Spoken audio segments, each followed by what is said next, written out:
Well, good morning everybody. The sun is out. It looks like it's going to be a red hot day. Thank you to everybody who checked in for day one of this Tamar WestFest festival.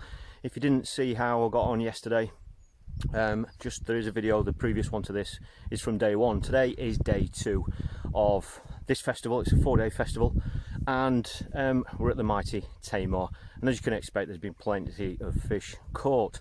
Now, we've rotated banks. I'm not going to go over yesterday's match because if you've seen the update, you probably know exactly what's happened. I'm over on the Cornwall bank now. We have rotated banks, so I drew yesterday over on the Devon bank. I'm over on the Cornwall bank, and I'm up towards virtually opposite the quarry.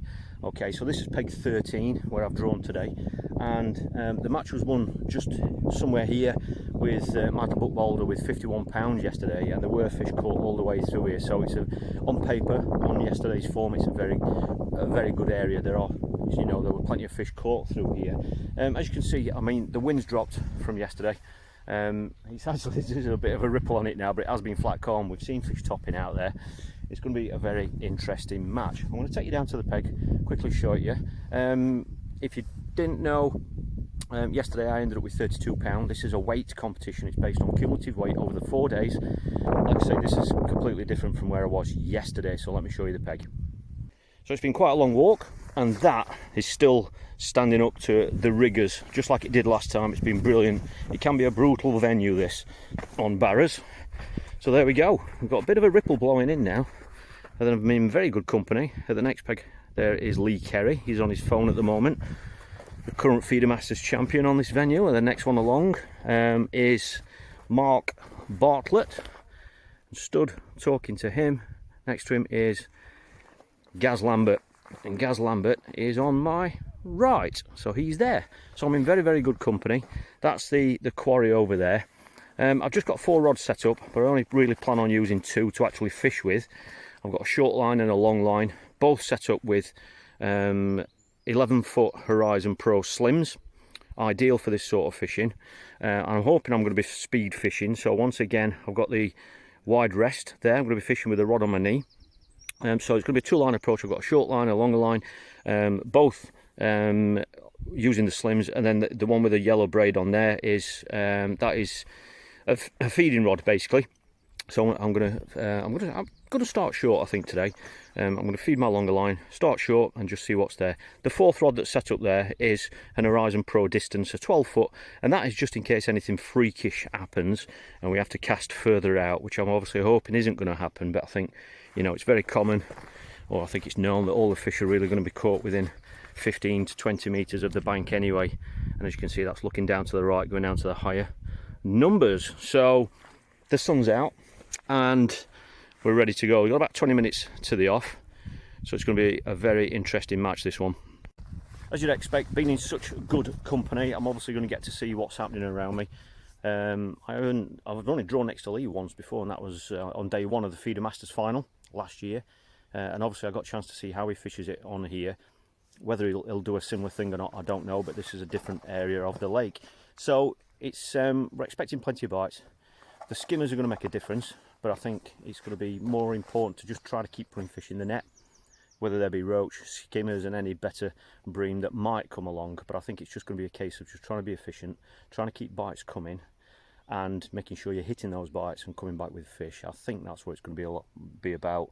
I don't know if my lines are going to be the same as Lee and Gaz. I don't know, but we'll find out when we get fishing. And if I need to change the lines, because the lines here will determine what kind of depth you're in as well, which can be a big issue on these sorts of venues. But that's something that I can't really determine until we get fishing. So I'm going to get my worms chopped up now and just get settled in, sort my hook lengths out. I'm going to start short and just see what happens from there, and if I've got to make any changes, I'll do that. So I'll really look forward to the next 5 hours, and I look forward to checking in with you straight after the match. Well, that was a very busy match. Not quite what we expected. We were hoping there were going to be skimmers through this bit here, and they haven't fed. Not here anyway. They've fed further down there, which is where we expected, but we honestly expected to catch some as well. So it's been a very busy day. I must have 150, 160 fish, but they are mainly roach, well, roach and perch basically. I've caught really short. I've fished 6 metres, and I've not really come off that line. I was watching the anglers around me, Gaz on my right, Lee on my left, and the skimmers just weren't getting caught on that longer line. So whilst I have fed a longer line and kept it topped up, I haven't been on it because there just didn't seem to be any need for these pegs here. Yes, obviously we would have wanted a big weight of skimmers if they'd been there, but they just haven't fed here for some reason. So that's why I've just kind of ticked over, putting fish in the net. I've rotated maggots, casters and worms on that short line, and feeding's been important, really important. You know, you've got to feed to get the fish there, but then you can get too many fish there. You know, you start missing indications, and it gets really messy. So then you've got to try and calm it down again. So yeah, it's been a very busy day. We just ended up kind of fishing the pegs that we're in. Yeah, it's a weight competition. Yeah, we would have loved 40-50 pounders, skimmers or whatever, but for whatever reason they haven't fed here, so I've literally had to fish completely different to just try and catch what's there. I think it's going to be very close actually between myself, Lee and Gaz on these 3 pegs here. It's going to be very interesting to see what they weigh.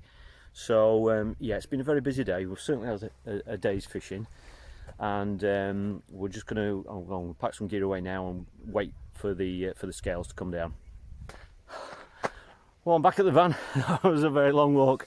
Cornwall Bank is known for its long walks, so if you do ever decide to come here, you definitely need some sort of a transporter, a 4-wheeler, and try and cut down on your gear because you don't want to get caught out. I said it was going to be tight between certainly Lee Kerry, myself and Gaz Lambert on those pegs. To be fair, I was a little bit not sure what was happening on the rest of the section, because I've had such a busy day catching small fish. You just kind of get your head down and just catch what you can. So Lee's ended up weighing 33 pound. My fish that last hour has really cost me, to be fair, but Lee's had 33 pound, I've weighed 30 pound, and then Gaz on my right, he's weighed 30 pound as well. So it just shows that last hour for me, you know, it slowed down. But not only did it slow down, but Lee's caught in that period as well. But it also shows that maybe if we'd fished more for skimmers, we might have caught a few, you know, because that's pretty much what Gaz has done. I don't know how many skimmers Gaz has ended up with. He's probably ended up with about 15-ish, something like that. Not huge fish, but obviously they weigh more than the roach and the little perch and all that business. And that's the gamble you take, that's the risk you take. You know, sometimes you can fish for them skimmers in that slightly deeper water and you can catch 40 pound, you know, but if, you know, the skimmers aren't in that area at the time, then you can just crash out and not catch anything, because sometimes you're not even catching roach and perch in that depth. So it's very much a gamble, but that's why I had 2 lines in. But as it turns out, I didn't go on that longer line, as you said, so maybe I should have just kept having a look on that line. But at the stage when I was ready to have a look on that line, I was getting plenty of bites on the 6 metre line, so I've just kind of been ticking over, you know, because I know I was keeping up with everybody else there, and there weren't skimmers and that being caught anywhere else within those few pegs anyway, so there's nothing telling me to change. So it's been one of those today. Decision making's been a lot. Feeding's been difficult at times. So at a venue like this, you know, you can literally have too many fish in your swim. You know, it's just full of fish, and you know, you want to feed to get them there, but you don't want them to go scatty and you're getting line bites and all that business. So that's why so many people love this venue. So the top weight that we've heard up to now is Des Ship. He's been up on peg 1 on the end peg.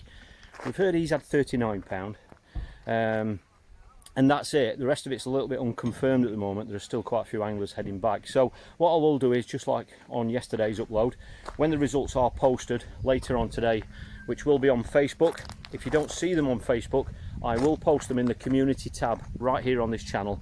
Okay, so if you go to the tab that says community, you know, where it says playlists, videos, there is one called community. I will post the results there for you, just a photograph of them, just to give you a little bit more information about how the day has actually gone, with facts, what I actually know, instead of just listening to rumours and stuff. So it's been a very interesting day. It's been great to draw next to Lee, to be honest.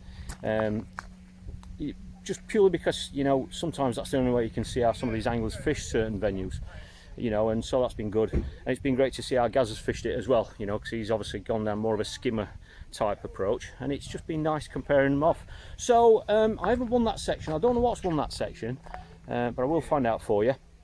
but it has given me £30 onto my total. So after 2 days competition, I'm now on £62, which for 2 days fishing I think is great, and I think it's testament to the venue, you know. So we're hoping the leaders aren't going to have ran away with it today. I don't know that at the minute, because I don't know what they've weighed. So it is cumulative weight. So I'm heading home now for a shower. We're going to have a lovely hot meal, and I'll check in with you tomorrow. So after 2 days, I'm personally on £62. We think Michael Buckwalder will still be leading the competition, but I'll confirm that later for you. And I look forward to seeing you tomorrow. So if you don't want to miss out on any of these match updates all throughout the year on the competitions that I'm competing on when I can't film them as a live match, then hit subscribe, give this video a like, and I look forward to seeing you tomorrow.